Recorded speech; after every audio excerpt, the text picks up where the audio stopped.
ஒரு மகிழ்ச்சியான செய்தி. இதயம் நல்லெண்ணெயின் விலை லிட்டருக்கு ரூபாய் 105 குறைஞ்சிருக்கு. செப்டம்பர் 2023ல 1 லிட்டர் இதயம் நல்லெண்ணெயின் அதிகபட்ச விலை ரூபாய் 503. ஆனா இப்ப 1 லிட்டர் இதயம் நல்லெண்ணெயின் விலை ரூபாய் 398 மட்டும்தான் தமிழ்நாட்டுல. அப்ப இனிமே எல்லாரும் இதயம் நல்லெண்ணெய் வாங்கலாம் இல்ல?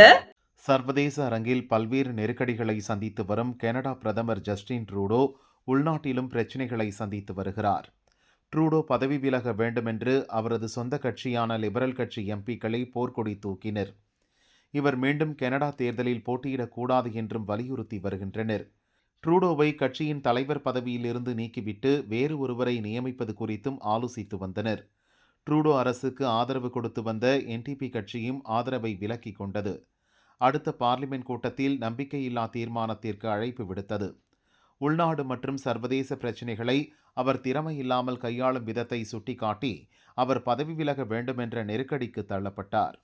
இந்த நிலையில் கனடா பிரதமர் ஜஸ்டின் ட்ரூடோ லிபரல் கட்சியின் தலைவர் பதவியிலிருந்து ராஜினாமா செய்தார்.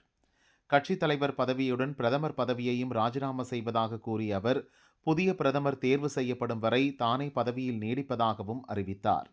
2015 பிரதமரானது முதலே கனடாவுக்காகவும் கனடிய மக்களுக்காகவும் பாடுபட்டு வந்துள்ளேன். நடுத்தர மக்களின் மேம்பாட்டிற்காக உழைத்துள்ளேன். வட அமெரிக்க கண்டத்தில் தடையில்லா வர்த்தகம் நீடிக்க உழைத்தேன் என்றார். குடும்பத்துடன் நடத்திய நீண்ட ஆலோசனைக்கு பிறகு பதவி விலகும் முடிவுக்கு வந்தேன். எனக்கு அடுத்ததாக தலைமை வகிக்கும் நபரை கட்சி தேர்வு செய்ததை தொடர்ந்து இந்த முடிவை எடுத்துள்ளேன். வரும் தேர்தலில் சிறந்த ஒருவரை பிரதமராக கனடா தேர்வு செய்யும் என்று ட்ரூடோ கூறியுள்ளார். 53 வயதாகும் ஜஸ்டின் ட்ரூடோ கனடாவில் நீண்ட காலமாக பிரதமர் பொறுப்பில் இருந்தவர் என்ற பெயரை பெற்றுள்ளார்.